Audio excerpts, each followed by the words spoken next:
تساءلون به والأرحام إن الله كان عليكم رقيبا يا أيها الذين آمنوا اتقوا الله وقولوا قولا سديدا يصلح لكم أعمالكم ويغفر لكم ذنوبكم ومن يطع الله ورسوله فقد فاز فوزا عظيما أما بعد فإن خير الحديث كتاب الله وخير الهدي هدي محمد صلى الله عليه وسلم وشر الأمور محدثاتها وكل محدثة بدعة وكل بدعة ضلالة وكل ضلالة في النار. Në kapitullin e kerameteve të enbijave, Imam an-Nawawi Allahu shëroft ka cekur dhe një tregim që duhet jetë frymëzim për çdo të ri musliman. Një tregim që na mëson durimin në thirrjen e njerëzve në fenë Allahu subhanahu wa taala. Një tregim që na mëson se si duhet kemi përparësi gjithnjë besimin, fenë, ahiretin, kundrejt kësaj bote dhe kënaqësive të saj. Njerëzit që kanë iman të fortë arrin që të mposhin dëshirat dhe të sakrifikojnë për hir të Allahut të lartësuar. Nëse ata nuk mund të shpëtojnë fenë, nëse duke sakrifikuar kënaqësitë të kësaj bote, ata janë të gatshëm të sakrifikojnë për hir të Allahut të lartësuar. Jemi me një tregim që flet për një të ri që u bë sebeb për shpëtimin e një populli. I ftoi në rrugën e Allahut të lartësuar dhe ja mundsoi Allahu i lartësuar që ata të shpëtohen. Edhe jo vetëm të bëheshin musliman, po të bëheshin besimtar të mirë, që ranë shahida në rrugën e Allahut subhanahu wa taala. Ky tregim na mëson ambicien që duhet ketë muslimani. Ambicien për shpëtuar njerëzit nga kufri, nga shirku, nga devijimi. Për përhapjen e rrugës drejt. Është tregimi një djali që me mesazhin e tij, me thirrjen e tij, të ronditi një mbretëri. Bëri vepra të habitshme. Ka mundsoi Allahu i lartësuar me fuqinë e Allahut. Është tregimi i sakrificës në rrugën e Allahut subhanahu wa taala. Pra është fjala për tregimin që e sjell Suhejb ar-Rumi radhiyallahu anhu, i cili ka treguar se profeti sallallahu alaihi wasallam ka thënë: "Kana malikun fi man qablakum wa kana lahu sahir. فلما كبر قال للملك إني قد كبرت فابعث إلي غلاما فهما لقنا وعلمه السحر." Një popull më parshëm ishte një mbret që kishte një magjistar. Kur u plak magjistari, i thot mbretit: "Unë jam i moshuar. Po më afron vdekjen. Prandaj dua që më sjellësh një djalë të ri, të zgjuar, inteligjent, që t'i mësoj magjin, që kjo punë, me këto marifete, të vazhdojnë pas meje." Ky mbret ishte zullumqar. Ai pretendonte se ishte Zot. Dhe i kishte detyruar njerëzit që ta hyjnizonin, të besonin që ishte Zot dhe të adhuronin përveç Allahut subhanahu wa taala. Për të ushtruar diktatin e tij mbi njerëzit, ai kishte edhe një magjistar. Magjistarët e kohëve të shkuara kishin jo vetëm lidhje me botën e gjinëve dhe të shejtanëve, por ata dinin dhe marifete, ata dinin dhe gjëra që nuk i dinin të tjerët. Komentuesit e Kuranit kanë përmendur për magjistarët e kohës së Musait alayhis salam se ata kishin njohuri shkencore që nuk i kishin njerëzit e tjerë. Për bërjen e lëndëve, domethënë çfarë produkti, çfarë rezultati kur bashkëveprojnë disa lëndë me gjëra tjetra, çfarë domethënë rezultati del. Pra ata dinin disa formula, ca gjëra, që nuk i dinin njerëzit e tjerë. Dhe njerëzit pastroheshin me ta. Edhe magjistari që kishte ky mbret, padyshim që kishte lidhje me botën e gjinëve dhe shejtanëve, se magjia ka realitet dhe realizohet përmes bashkëveprimit të magjistarit me botën e gjinëve dhe shejtanëve. Magjia nuk mund të jap rezultat, nuk mund të ndikojë vetëm me lejen e Allahut, vetëm se me caktimin e Allahut të lartësuar, por ajo ka realitet. Siç është besimi e Sunetit, për të dëshmuar Kur'anin dhe Sunetin e Profetit sallallahu alaihi wasallam. Përveç kësaj, ky magjistar dinte marifete, dinte çështje, dinte formula të cilat nuk i dinte masa e njerëzve. Pra ishte një shkencëtar në kohën e vet. Ishte njëri i ditur dhe kërkonte që këtë trashëgimi t'ia linte një djalë të ri të mençur, të zgjuar, që të vazhdonte mbreti të ushtronte diktatin e tij me njerëzit.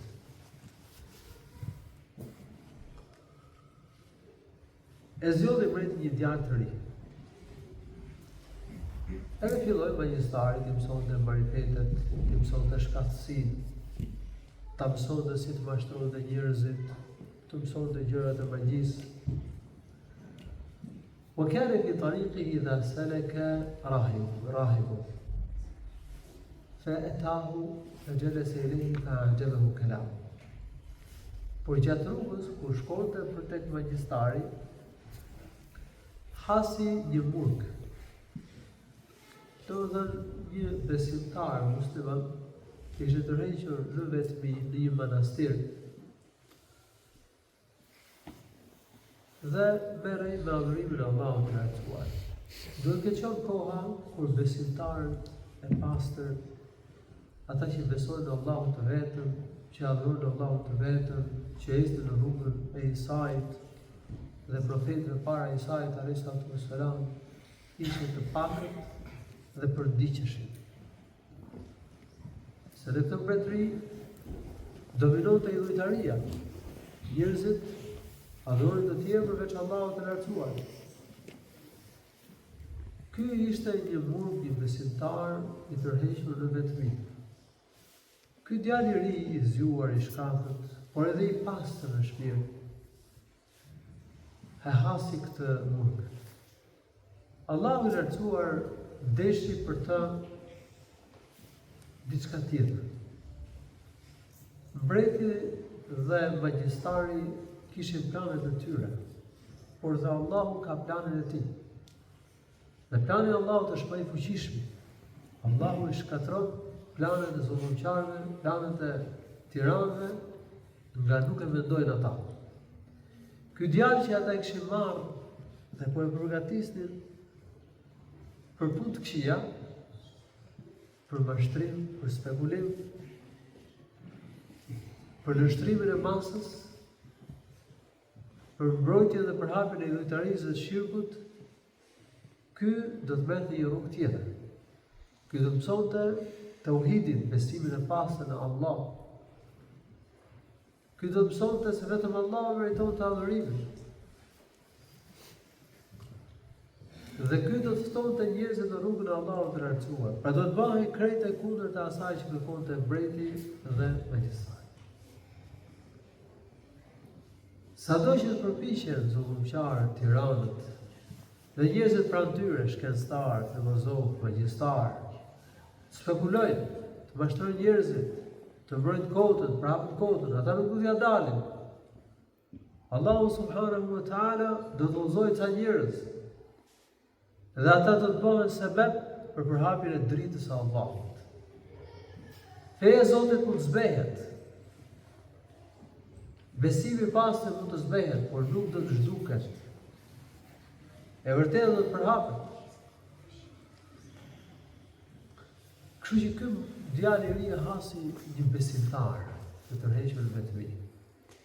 Tërheqja në vetmi në këtë mënyrë, pra murgjëria, ka qenë një sajis e popujve të mëparshëm. Një sajis që i kishin sajuar pasuesit e Isait, krishterët, atë nuk u ka caktuar Allahu, nuk u ka obliguar Allahu subhanahu wa ta'ala. Që për ne muslimanët nuk kemi një regjim të tillë.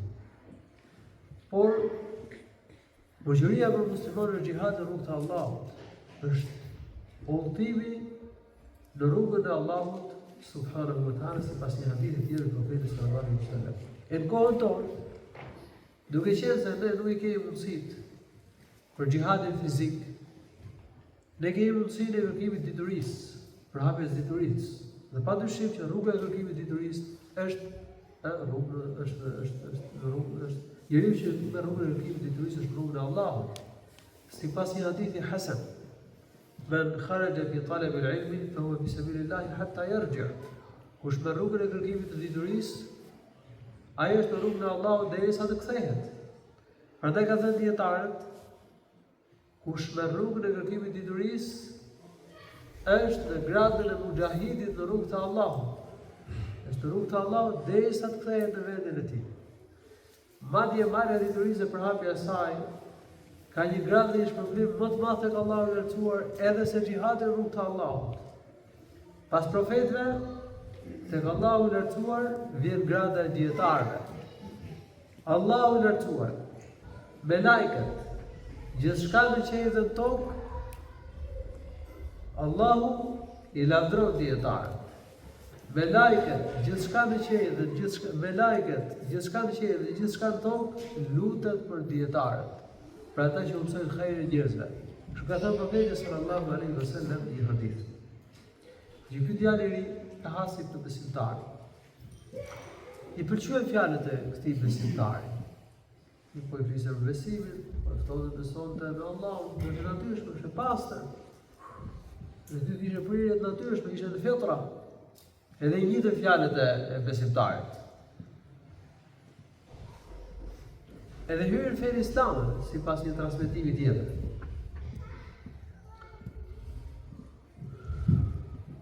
Por sa herë që do shkonte ke magjistari, do qëndronte tek murgu. Do dëgjonte për ti, pastaj shkonte tek magjistari. Edhe sa herë do shkonte gjithashtu kur do kthehej për ke familja, do shkonte ke murgu, pastaj shkonte ke familja.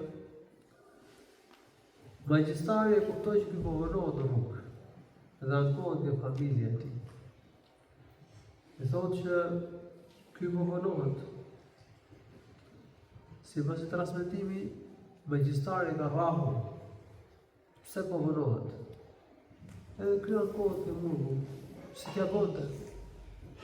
Doshte që dëgjonte nga ky besimtar, do të mësonte fenë prej tij.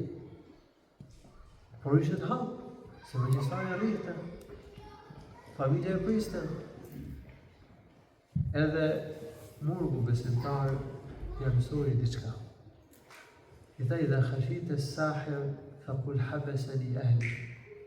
Wa idha khashita ahlak faqul habasani as-sahir. I tha, nëse ke frikë magjistarit, atëherë thuaj që mua më mbajti familja. Patë një punë dhe më punu. Nëse ke frikë familje, nëse të pyet familja, thuaj që mbajti magjistarin, dhe vonohet ke magjistarin. Në rast të tilla lejohet edhe gënjeshtra. Për shpëtuar jetën, për shpëtuar nga një zullum, për shmang një dëm, që s'mund shmanget ndryshe. Po ama një gënjeshtër me cilën ti nuk dëmton njëri. Shmang një dëm nga vetja ose nga i tjetër, shpëton jetën tënde ose të një tjetri, edhe nuk dëmton njëri. Në këtë rast kjo lejohet. si mësohet në ky hadith. Besimtari duhet të jetë i mençur, të mbrojë veten, kujdeset për jetën, kujdeset për familjen, të hapë mundësinë për marrëdhënie, për të bota vetë, të shmangë dëmet, të realizojë të mirat. Nuk konsiderohet të mençur ca musliman që në vend që të hapin mundësinë për dije, për davet, provokojnë veprime për bllokimin e davetit. Shkaktojnë probleme vetes dhe shkaktojnë probleme të tjerëve, përkundrazi.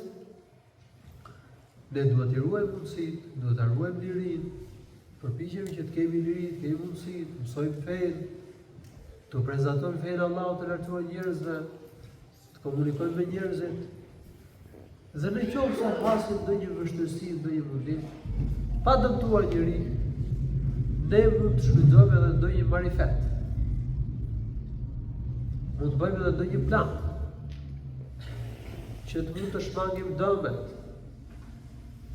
edhe të vazhdojmë në rrugtimin tonë për të marrë dituri, për të ftuar njerëzit në fenë Allahu subhanahu wa ta'ala.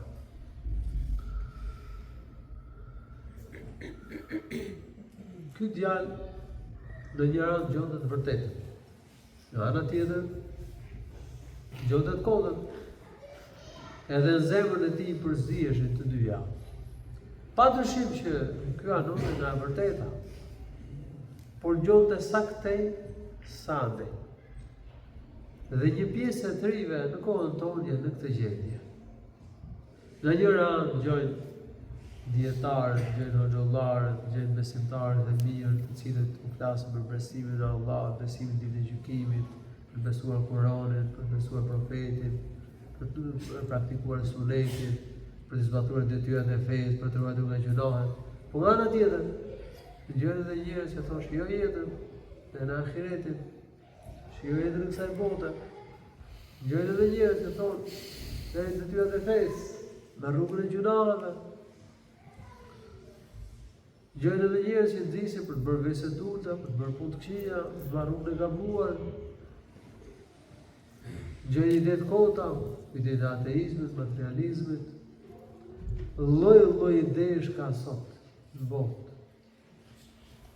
Në televizor, rrjetet sociale, tekstet muslimore, libra të ndryshme, filma, lloj idesh. Që besimtari ka nevojë që të përqendrohet fort ke e vërteta. Ky djalë i ri kërkoi që Allahu i lartësuar t'i tregonte një shenjë.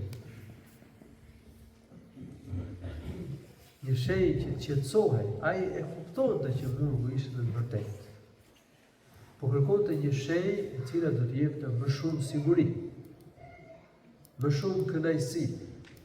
Do ta bënte dhe më të vendosur në fenë e Allahut të lartësuar. Ishte një kafsh që u kishte bllokuar rrugën njerëzve. Edhe ky djalë sa اليوم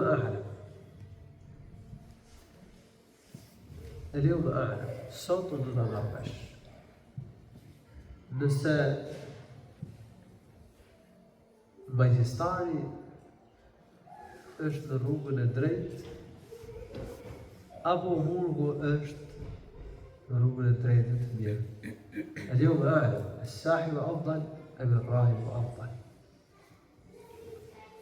E mori një gurë, edhe tha, Allahumma in kana amru rahib ahabba ilayka min amri sahir faqtul hadhihi ad-dabba. Tha, o Allah,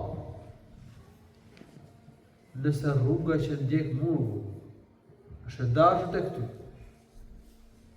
është ajo rruga që ti e pëlqen, dhe jo rruga që ndjek magjistari, atëherë shkatroj këtë kafsh, që të mund të kaloj njerëzit. Përmendet se kjo kafshë ka qenë i luan. Dhe njerëzit nuk kalojnë dot në rrugë, sepse i sulmon të luani. edhe ja hodhi gurin luanit. Allahu në të e brava, shkatraj. Arritin njerëzit të kaloj.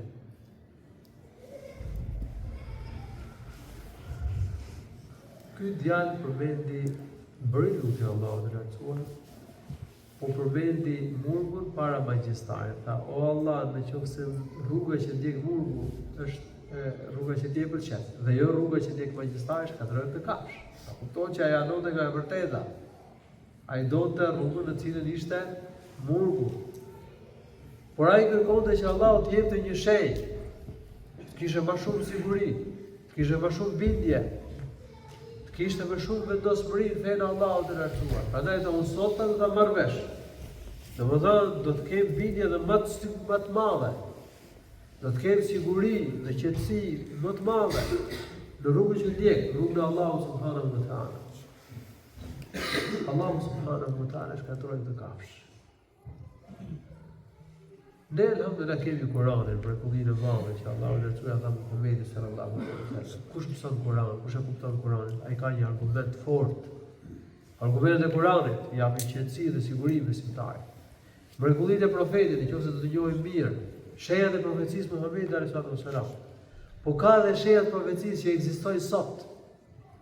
Argumente profecisë Muhamedit sallallahu alaihi wasallam. Ne duhet t'i përvetsojmë mirë këto argumentet kuranore, ku ka dhe argumente logjike, argumente profecisë Muhamedit sallallahu alaihi wasallam. Se kjo na jep më shumë qetësi, më shumë siguri në fenë Allahut të lartësuar. Po dhe rregullisht i bëjmë lutje Allahut na forcojë fenë e tij, na tregojë të vërtetën, na mësojë të vërtetën. Se Allahu i lartësuar na udhëzon, na e bën bar, na jep fuqi në rrugën e tij, në fenë e tij, na bën më të vendosur. Lajmi që ky djalë i ri bëri këtë vepër, Allahu ja mundsoi atij. U përhap tek njerëzit. Dhe thanë njerëzit, ky djalë di diçka që nuk e di askush në botë. Allahu e thoya pranoi lutjen e këtij djali. Sipas i transmetimit që ka sjellë Tirmidhiu në sunen e tij, ka thënë Allahumma in kana ar-rahibu 'ala al-haqqi faqtul hadhihi ad-dabba. Au fej'alni aqtulu hadhihi ad-dabba. Tha o Allah, në qoftë se ky besimtar që po mëson mu besimin tek ty është në rrugë të drejtë, atëherë më mëson që ta shkatroj këtë kafsh. Dhe Allahu në të mësoi që ta shkatronte këtë kafsh, ja hodhi një gur edhe u shkatru kafsha. Njerëzit e kuptuan që ky djalë domethënë kishte një grad lartë, dinte diçka që nuk e dishin njerëzit e tjerë. Ajo që dinte ky ishte tauhidi, besimi në Zot, lutja. Arma e tij ishte lutja drejtuar Allahut. Ky lut Allahut, Allahu shkatoi kafshën. Ky është një keramet që Allahu i lartësuar ja bëri këtij djali. Dhe në këtë hadith janë përmendur disa keramete të këtij djali, jo vetëm një. Një keramet është shkatrimi i kësaj kafshe. Pra Allahu e pranoi lutjen dhe u shkatru kafsha. Po në vazhdim do përmendë keramete të tjera të këtij djali. Dhe autori e ka sjell të tregim në këtë temë, sepse këtu përmenden disa keramete, pra gjendje të jashtëzakonshme që Allahu i lartësuar ja mundsoi këtij djali. Si nderim për ta, si ndihmë për ta forcuar në fe, si mbështetje dhe përkrahje për ta, për hapjen e fesë Allahut të lartësuar. Dhe kerametet këto synime kanë.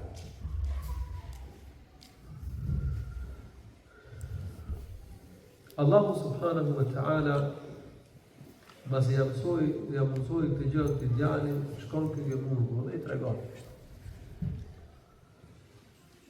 Murgu i tha, ja gulam, innaka al-yawma afdal minni.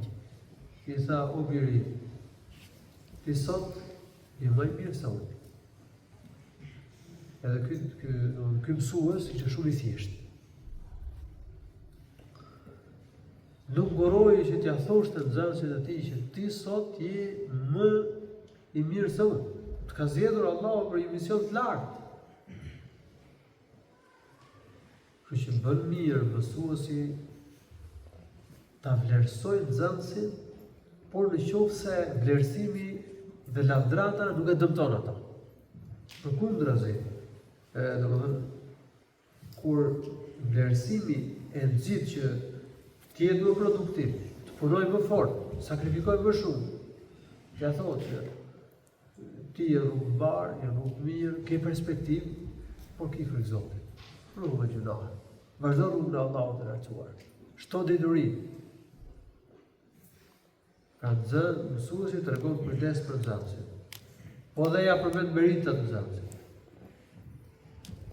Ndoshta edhe mund të thotë, nëse shikon që ka përgatitje më të mira, aftësi më të mira, mundësi më të mira, të thotë që ti ke mundësi më të mira se unë. Ti do kesh mundësi edhe më të mira, do kesh një merit më të madhe, do kesh një grad më të lartë. Mësuesi duhet të jetë i thjeshtë. Nuk duhet kuroj që ta vlerësoj nxënësin. Ti vlerësoj të rit, t'u jap kurajë atyre. Dhe i tha, qad balagha min amrika ma ara. Ti ke arritur një grad bindje, një grad besimit për sotën. Këtë grad që u pa shoh, po inneke satubtala. Por ti do vihesh në provë. Po nga e mori vesh që do vihet në provë. Sepse dihet që besimtarët vihen në provë. Profetët janë në provë, bela, prova, besimtarët e mirë, thirrësit në rrugën e Allahut të lartësuar. Kështu që i tha, ti sot je më i mirë se unë.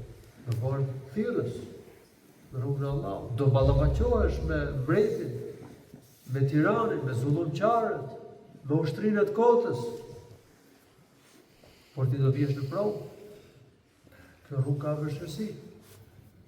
Një fillestar në fe nuk duhet i thuar që ti do vjesh në provë. Sepse ai mund tremet. Por njëri që është edukuar, që është kalitur, mund ta mësosh, kjo rrugë ka dhe vështirësi. Pra, nuk bëhet i njëjti ligjërim me të gjithë njerëzit. Me ata që janë muslimanë, me ata që janë fillestarë në fe. Do të themi që besoni, ju jap Allahu mirësi, largoj të këqijat prej jush. Allahu të shpëton nga zjarri i xhenemit, i doni xhenemin, siç të vjen ajetë e Kuranit. Thirrja që Nuh alayhis salam i bëri popullit të tij, premtime që ka bëu Allahu i lartësuar, për ata që besojnë dhe bëjnë vepra të mira.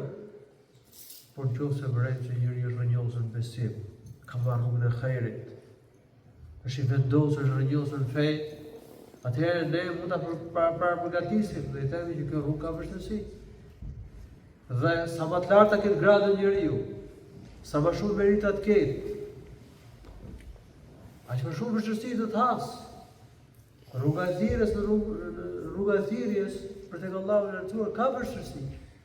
Prandaj edhe që ti do hasësh sprova. Por i tha, kur të sprovoj, kur të torturoj, mos trego për mua.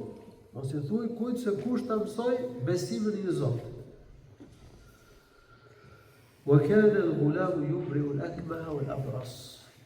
Edhe këtu do të thotë fjalët e fundit që tha burgu, do të vrejë që besimtari të bëjë shkaqe. S'duhet që ta hedh veten në shkatrim. Përpiqet të mbrohet. Në këtë kuadër, ky mësues i thon nxënësit, mbaj fshet besimin. Mos trego për mua se kush të ka mësuar. Kujdes, sepse do të torturohesh, edhe do të kërkosh të tregosh se kush të ka mësuar. Po mos trego për mua. Se po më gjetën kanë me bravo. Ky është kuptimi i fjalës, sepse ishte një kohë kur përdigjeshin besimtarët e Zotit. Allahu subhanahu wa taala e kishte mësuar një djalë që të shëronte ata që kishin lindur të verbër. Të shëronte edhe ata që vuanin në smundje rënd në kure. Baras. Baras nuk përkthehet në gjuhën shqipe lepër, ose një lloj smundje që do të thotë një kore e bardhë që prek në kurrë, smundje ngjitse e rënd. Po jo vetëm këtë smundje. Ai shëronte njerëzit dhe nga smundjet e tjera, kështu thuhet në hadith. Po kuptimi është që ai lutej Allahut dhe Allahu i lartësuar i shëronte njerëzit, sepse në tregimin në vazhdim mësohet që ai lutej Allahut të lartësuar. Kush kishte smundje, shkonte ky djalë, ai lutej Allahut dhe lartësuar dhe Allahu lartësuar shëronte. Mirë po, ky kishte rregull, që kurdo që do të vinte, do thonë do të bëj lutje për ty. Beso Allah. Beso Allahu ta heq smundjen, të besosh Allahun. Edhe unë lutem për ty. Pra beso Zotin, unë bëj lutje për ty, edhe të vazhdoj besim. E dëgjon një oportar i mbretit. Qale fasamia jalisun lilmeliki kana qad amiya. فأتاه بهدايا كثيرة فقال e dëgjon një oportar i mbretit. Një oportar që kishte humb shikimin. E dëgjon që ky djalë shëronte ata që kishin lidhur të verbër. Shëronte ata që huanin nga smundja e leprës, shëronte njerëz që huanin nga smundje të ndryshme. Edhe mblodhi dhurata të shtrejta, të shumta. Shkon ky djalë, po ky kishte dëgjuar që shëronte djalin, duke ditë ky që djali në fakt i lutej Allahut për shërimin e të smurit, nuk i shëronte vetë. Edhe i tha, ma ha huna ejma'u laka in anta radadta ilayya basari. I tha, gjitha këto dhurata të shtrejta janë të tua, nëse ti më kthen shikimin. Ky i thot djalit. Kjo ishte gjuha e komunikimit mbretënisë dhe Paris, suitës, rrethit të mbretit. Ata njerëzit që u bolën dere, u premtonin para. Andaj mori gjithë pasurit shtrejt, shkon me ky djalë, edhe i thotë që krejt kjo pasurit, këto dhurata shtrejt e duat, po më ktheve shikimin. Ky djalë i tha, inni la ashfi, innama yashfi Allahu ta'ala. I tha, unë nuk shëroj. Ai që shëron është vetëm Allahu i lartësuar. Fa in amanta billahi da'awtu Allah lak fa shafaq. I tha, nëse ti beson Allahun, unë i lutem Allahut për ty dhe Allahu të shëron. Sipas i transmetimi në Sahihun e Muslimit, në Sunenin e Tirmidhit në saktë, ky transmetim që po rreth herë sa i Muslimit, po ka një transmetim tjetër në Sunenin e Tirmidhit, se ky djalë tha, unë tha nuk kam nevojë për të dhurata, nuk ti pranoj, nuk i marr. Po unë kam një kusht. Të më japësh besën që ti do të besosh Allahut, nëse Allahu ta kthen shikimin. Dhe unë lutem për ty pastaj, dhe Allahu ta kthen shikimin. Në rregull i tha këtë. Kështu djali i lutë Allahut, që shkruhet në Sunenin e Tirmidhit, dhe da Allah fa shafahu Allah fa radda ilayhi basara. Ky i lutë Allahut, djali i lutë Allahut, Allahu i lartësuar shëroi të verbër dhe ja ktheu shikimin. Këtu shohim që ky djalë i ri nuk tregonte interesim për dynjon e njerëzve. Nuk mashtrohej me pasuritë e njerëzve. Nuk e tundoi në ato dhurata. Ky nuk korruptohej. Çështja më e rëndësishme për të ishte që njerëzit mësojnë fenë, që të përhapet feja e Allahut të lartësuar. Imagjinoni që ky oportar i solli dhurata shumë të shtrejta. Ky thonë se duat. Unë kam një kërkesë, që ti të besosh Allahun. Kështu që thirrësit në rrugën e Allahut duhet ta dinë shumë mirë se Allahu i lartësuar i bën provë. Nëse thirrësi ka përparësi ahiretin dhe dyjon e njerëzve, e dyjon Allahu, jep sukses Allahu. Edhe nëse thirrësi shfrytëzon dijen, shfrytëzon mundësitë për dyjon, atëherë nuk do të ketë sukses. Sepse ai shfrytëzon fenë për të fituar dyjon. Edhe kjo është shumë e keqe. Kjo bën që njeriu të shkatrojë fenë e tij. Profeti sallallahu alaihi wasallam ka thënë hadith ما ذئبان أرسلا على زريبة غنم بأفسد لها من طلب المرء للمال والشرف لدينه. Dy ujë që lëshohen në jetu batish nuk bëjnë dëm më të madh se sa dëmi që njeriu i bën fesë vet kur kërkon me anë të fesë, kërkon pasuri, kërkon presti, kërkon fam, e të tjerë kënaqësi të kësaj bote, Kështu që nëse qëllimi i njeriu me fe, me dijen e fesë, me davetin, është që të bëhet i famshëm, ose të marrë post, ose të bëhet i pasur, ose të bëjë jetë luksoze përmes kësaj, pra qëllimi i tij kryesor është dyjoja në këto kënaqësi të kësaj bote. Jo kënaqësia e Allahut, jo xheneti i Allahut, jo përhapja e fesë Allahut të lartësuar. Ky sot ke sukses. Privon Allahu në të vërtetësia. Ky djalë i ri në ka dhënë një mësim shumë të madh për parësi kishte dijen e fesë, davetin, të përhapjen e tauhidit, ahiretin, jo dynja. Prandaj refuzoi të dhuratë. E kuptoi që ai dhe s'kishte nevojë për to.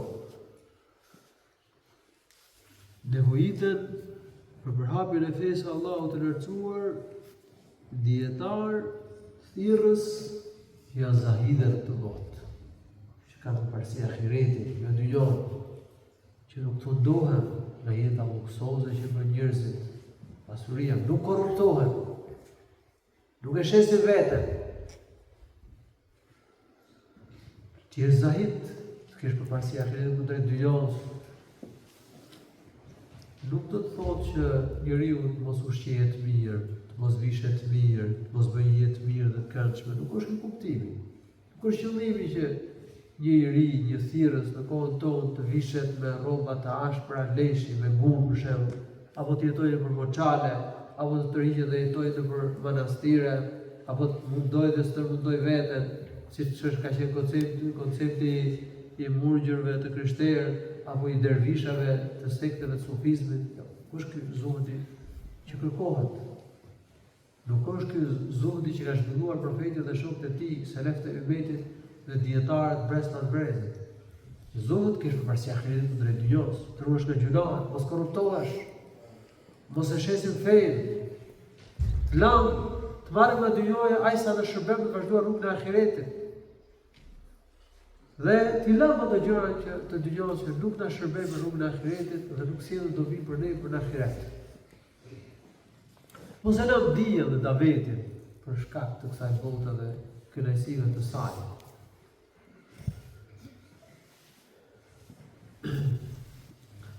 Kjo portari mbretit filloi të ulet me zhisin e mbretit. Dhe vore re mbretit që po shikonte. Dhe habiqë, i tha me radda i lejke pasar. Dhe tha, kush ta këtheu shikimin ty? Qala Rabbi. Ta Zoti. Qala, awalaka Rabbun ghayri? I tha, pse ke Zot tjetër ti veç meje? Beso Zot tjetër ti? I tha, Rabbi wa Rabbuka Allah. Më kishte dhënë besën që do beson, ishte besimtar, edhe tha drejt. Tha Zoti im, dhe Zoti im është Allah. Allahu kishte dhënë shejt madhe i tij. I dhe dritë e shikimit. Shikimi është një mirësi shumë e madhe. Fa akhadhahu al-malik, falam yazal yu'adhibuhu hatta dalla 'ala al-ghulam. E mori mbretit, dhe urdhë që të torturohej. Vazhduar me tortura derisa ky u detyrua të tregonte për djalin. Fajia bil-ghulam. E sollën djalin ke mbretit, të djalin që e kishte përgatitur për të bënë magjistar. Tash me ky po bënte një thirrje tjetër. Ishte hap lajmi. Kishte marrë vesh të gjëra dhe mbretin. Edhe sillet ke mbretit. I thot mbretit, ja ghulam, innahu qad balagha min sihrika ma tubri'u al-akmaha wal-abras wa tef'al wa tef'al. I tha, o djalë, ti me magji ke arritur tani të bërë gjëra të mëdha. Po shëron ata që kanë lindur të verbër, po shëron leprozët, po bën këtë dhe atë, po bën gjëra të jashtëzakonshme. I tha djali, inni la ashfi ahadan, innama yashfi Allahu ta'ala. Foli drejt.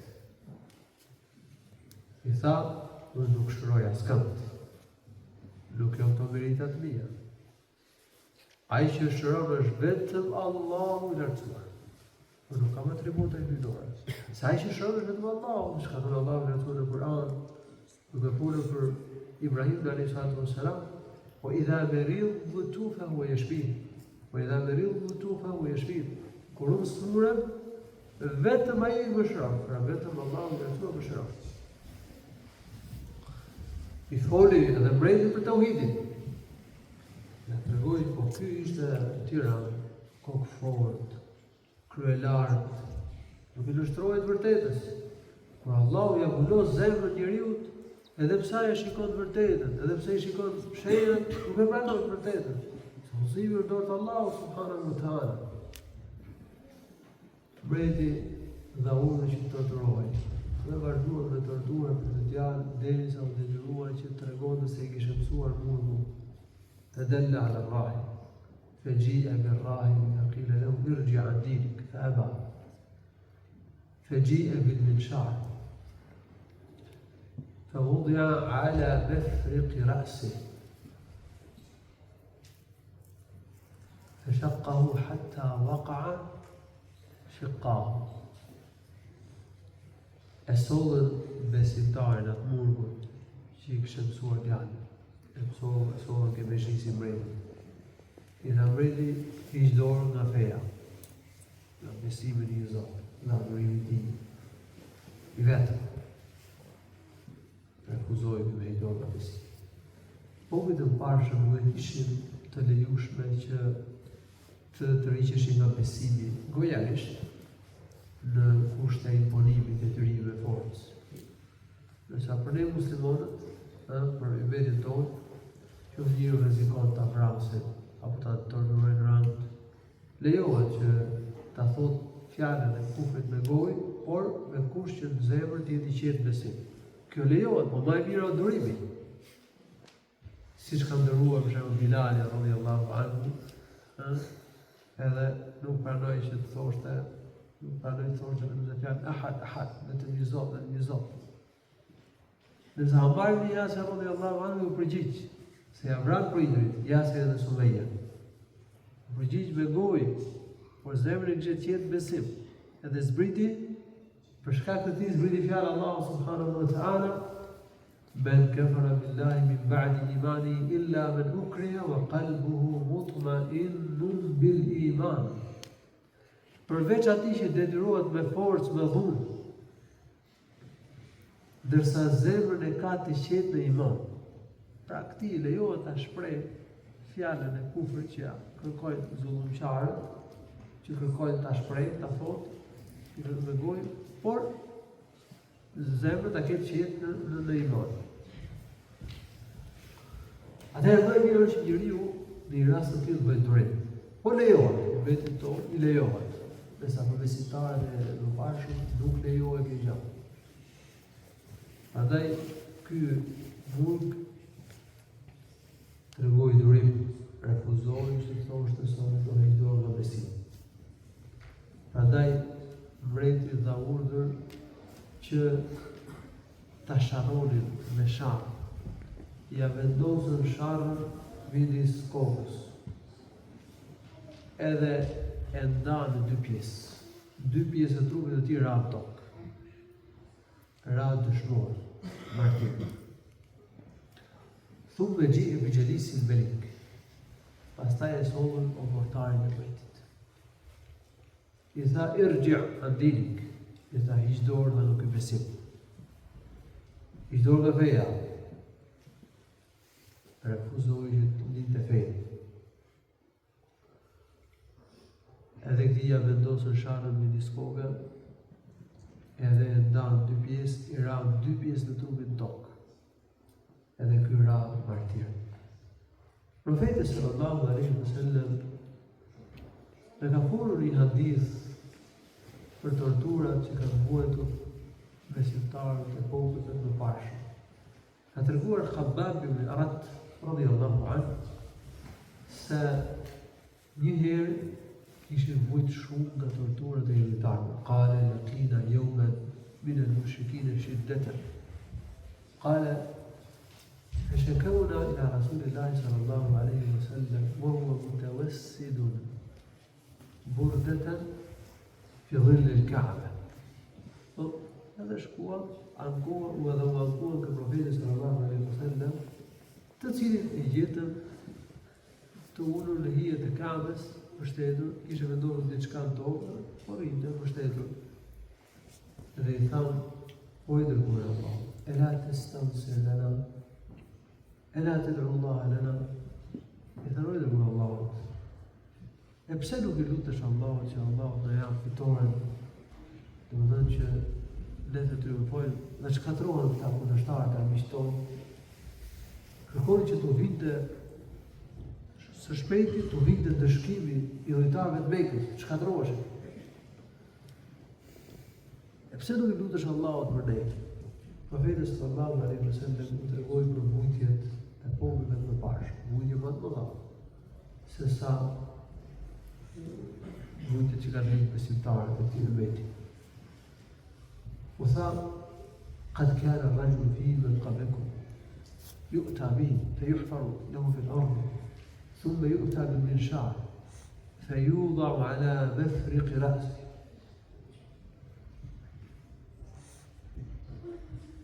ويمشط بإمشاط الحديد ما دون عظمه من لحم وعصب فلا يرده ذلك عن دينه. كثر profeti sallallahu alaihi wasallam në popull para ish, besimtarë që janë torturuar shumë. Dikush prej tyre sillej, i hapi një grop në tokë, vendosën në ky grop, i vendosën shara me diskokut dhe ndarën në dy pjesë. Dhe me krahër hekuri i ndahej trupi dhe damarët në kocka. Po këto tortura nuk i largonin nga feja Allahut të lartësuar. Ishin shumë vendosur. Wallahi la yutimmanna Allahu hadha al-amr hatta yasira ar-rakibu min Sana'a ila Hadramaut la yakhafu illa Allah wadh-dhi'ba ala ghanami walakinnakum qawmun tasta'jilun. Pastaj tha profeti sallallahu alaihi wasallam, pasha Allah, Allahu i lartësuar do ta bëjë të mundur që kjo fe të triumfojë. Edhe do vendoset siguria deri në atë pikë sa që do të ecë udhëtari nga Sana'a deri në Hadramaut edhe nuk do të ketë frikë vetëm se Allahut. Dhe vetëm ujkus se mos i grabin batit. Pra do vendoset qetësia, siguria, veret e gatishmit arabik, ku ishte një vend i pasigurt. Nuk kishte bandit, kishte kusar, rrugët nuk ishte sigurta. Profeti sallallahu alaihi wasallam në këto kushte të mundimshme dha sqarësi që do përhapej feja, do triumfonte Islami, do vendosej siguria në vendet arabe, por u tha ju mbuteni.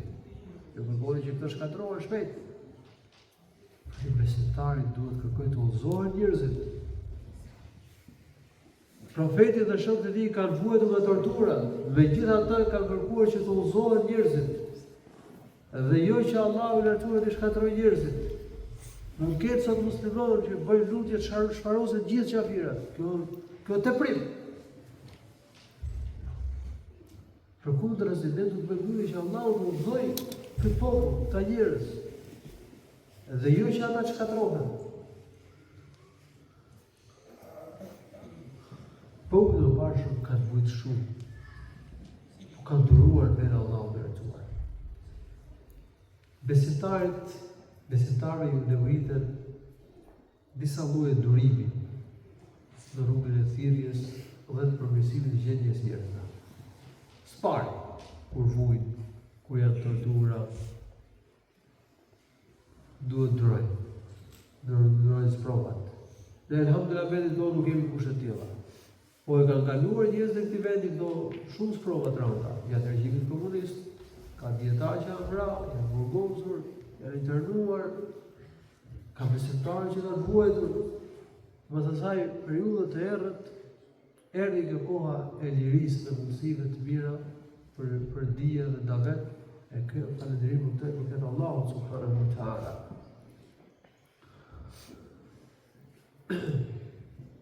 E dyta, të durojmë kur njerëzit janë indiferent ndaj fesë. Nuhu alayhi salam ka ftuar popullin e tij 950 vite. Dhe ata ishin indiferent, nuk pyesin për Nuhun alayhi salam as për thirrjen e tij. Që ka përshkruar Allahu në surën Nuh.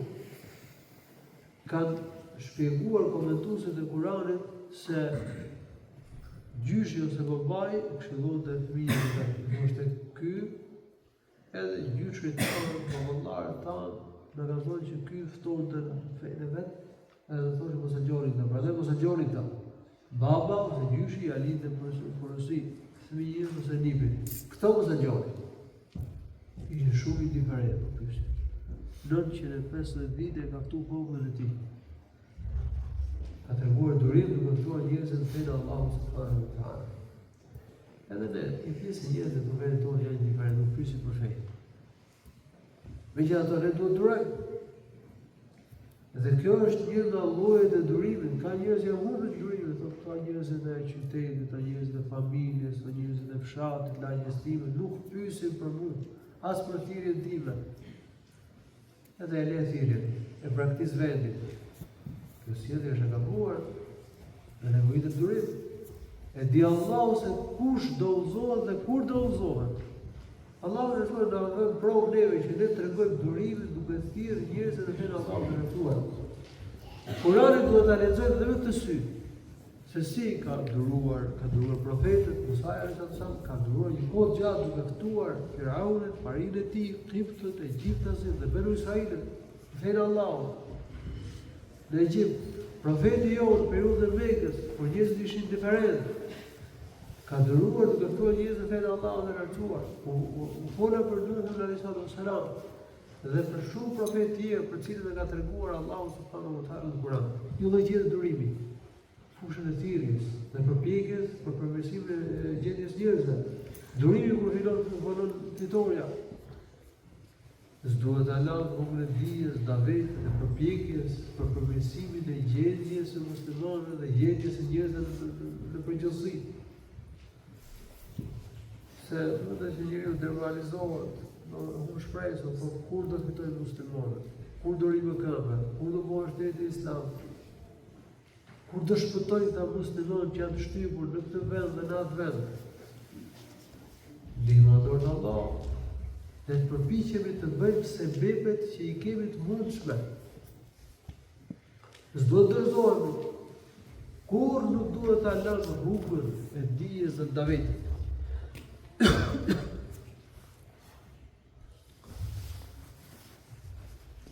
Pastaj e sollën djalin. I tha breti, hiq dorë nga feja.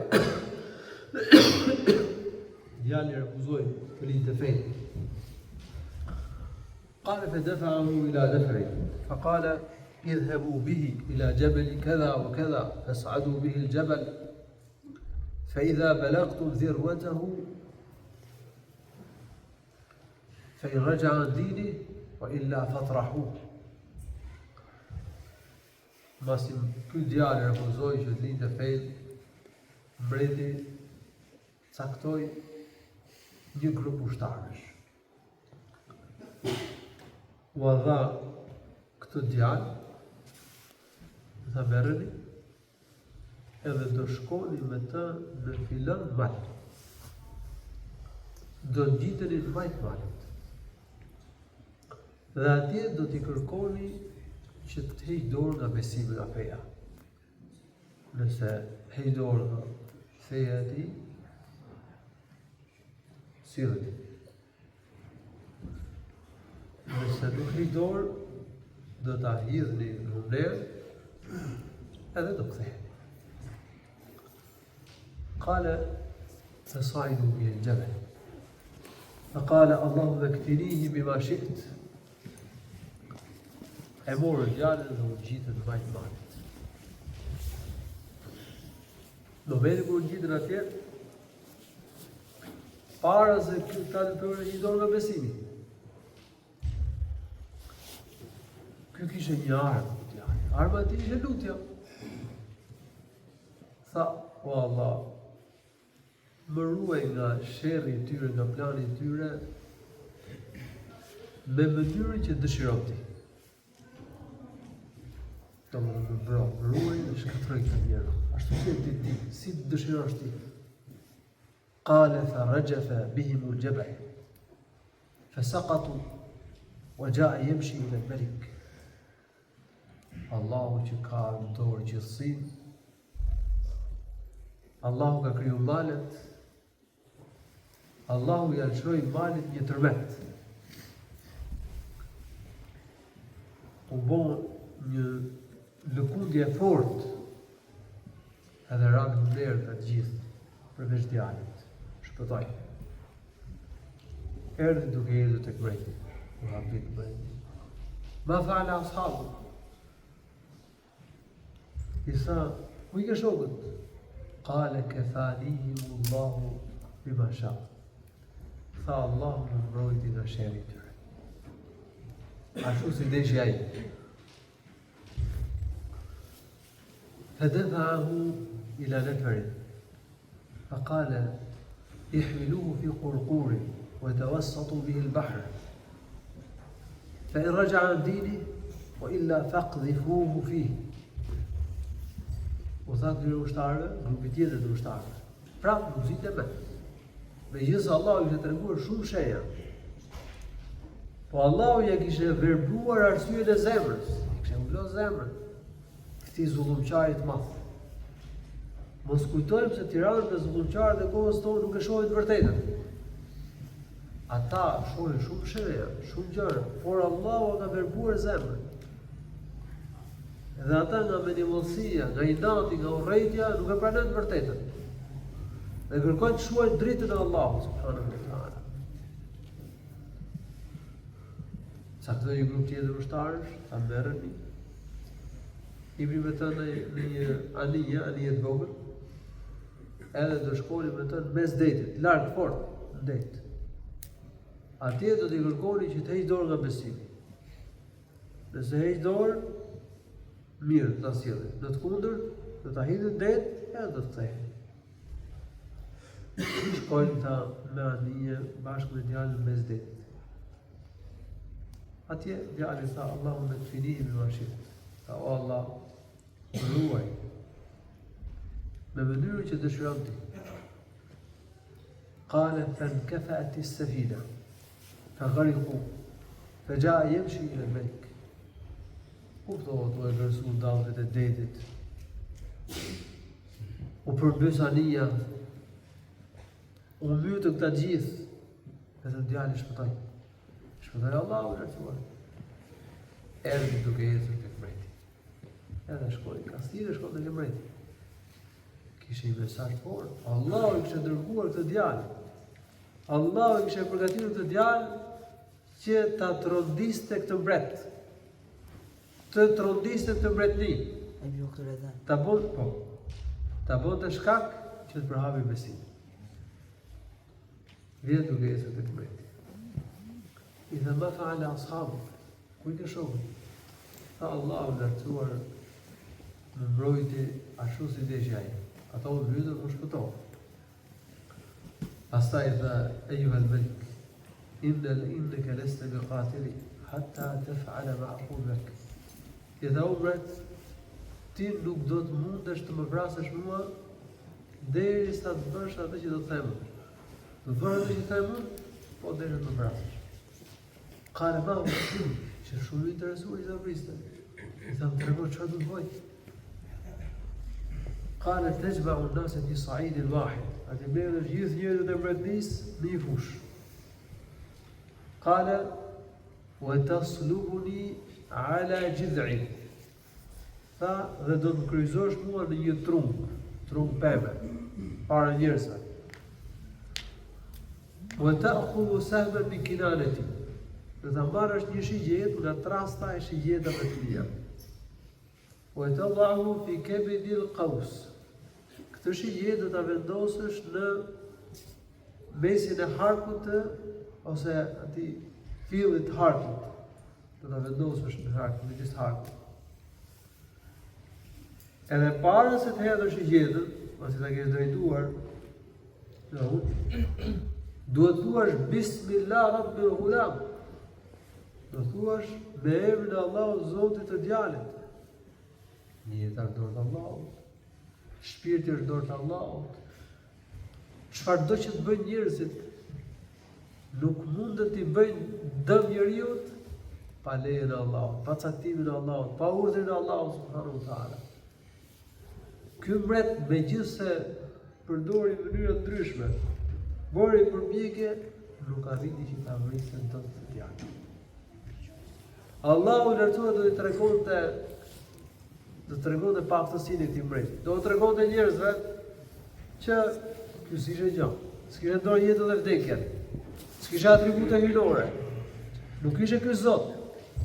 Nuk meritonte që ta adhurohej përveç Allahut të lartësuar.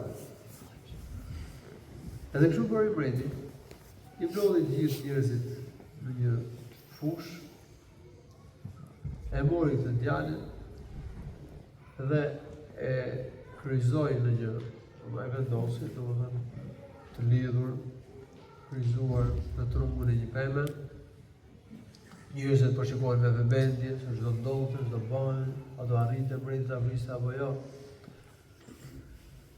E mori një shigjet nga trasta e shigjetave, e vendosi në midis të harkut, edhe tha Bismillah Rabbil Ghulam, me emrin e Allahut, Zotit të djalit, edhe hodhi shigjetën. Qale fa waqa'a as-sahmu fi sudghi, fa ja'ala yadahu ala sudghi fa mata. Thot shigjeta i ra midis syrit dhe butës së veshit, e kjo pjesa këtu, i ra shigjeta. Dhe ky djalë vendosi dorën mbi shigjetën, edhe ra i vdekur, ra martir. Faqala an-nasu amanna billahi Rabbil Ghulam. Njerëzit thanë, i besuam Allahut, Zotit të djalit. Qala faji'a ila al-malik, faqila lahu qad والله قد وقع بك حذرك إن الناس قد آمنوا. Njerëzit, opërtarët, këshilltarët, shkuan ke mbreti dhe i thanë, ajo që ti nuk doshe që të ndodhi. Njerëzit i besuan Allahut, Zotit të djalit, po thonë i besuam Allahut, Zotit të djalit. Qala fa amara bil akhadidi فخدت في أفواه السكك. Në këtë moment, ky mbret tiran dha urdhër që të hapeshin hendeqet, kanalet, në grykat e rrugëve të qytetit. Dhe të silleshin të gjithë ata që kishin besuar. Të ndizej zjarr në këto hendeqe dhe të silleshin të gjithë ata që kishin deklaruar besimin në Allah. Të kërkoj të hiqe dorë nga besimi, ose në të kundërt, o do hidheshin vetë, yaqtahimu fi an-nar, au yuqhamu fi. Ose ushtarët do të hidheshin zjarr, o do hidheshin vetë, ose do hidhin ushtarët në zjarr. Ku sollën njerëzit grupe, dhe i dojën këto hendeqe zjarr. Po ata nuk të hiqeshin nga besimi. Allah kishte bërë të vendosur në besim, ranë martir këta njerëz. Derisa erdhi radha një nënë që kishte edhe foshnjën. Vjen tek hendeku i zjarrit. Qalet taqa'asat. Edhe u trohësh prap. Kupton që i dhipse dhe fëmija. فقال الغلام إذا فمية فوشي ديب إذا يا أمة يصبري فإنك على الحق إذا لورنا يمدرا duron se ti jenë hak. Edhe u hapë dhe kjo zjarë me gjithë poshtë. Këta hadith e kësi e sjell Imam Muslimi në Sahihun e tij. Në filet e zanit, edhe masin e zanit inshallah taala, do ta përmend me ja edhe pak mësime apo të vitet tjera të cilat dalin nga ky tregim.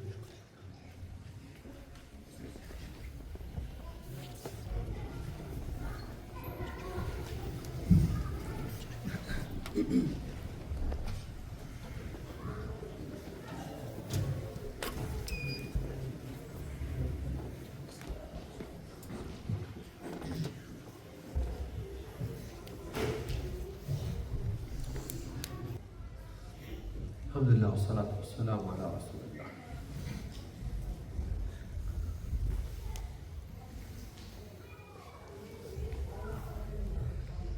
Mbreti e vrau të djalë. Pra, ky djalë nuk vrau veten, po që mbreti ai që e vrau. Ka njerëz që këtë të nuk kanë veten e tyre.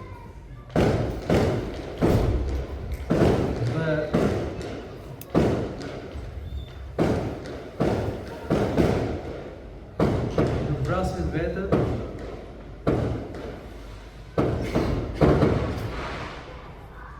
duke menduar se po vetëlijohen për hir të Zotit. Ndërkohë që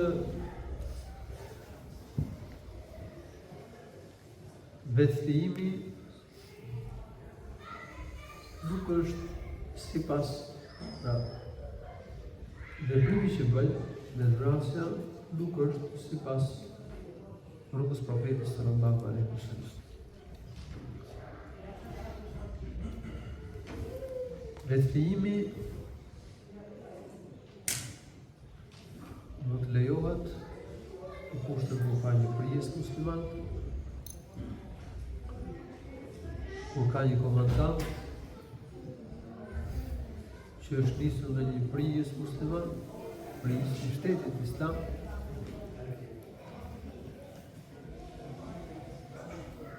në përballje me armikun, për dëmtuar armiqt në kushte betejës, por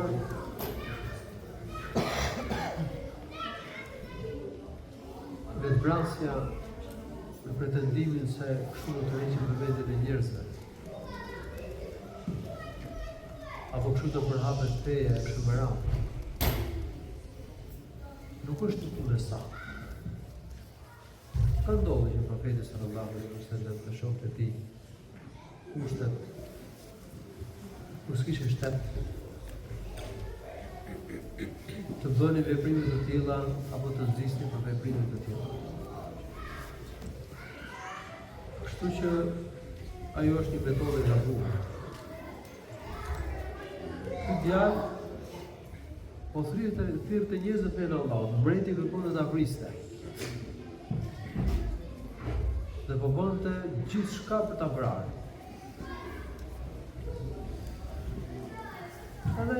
Prandaj ky djalë i mësoi diçka që ti s'mund të vrasësh mua pa lejen e Zotit.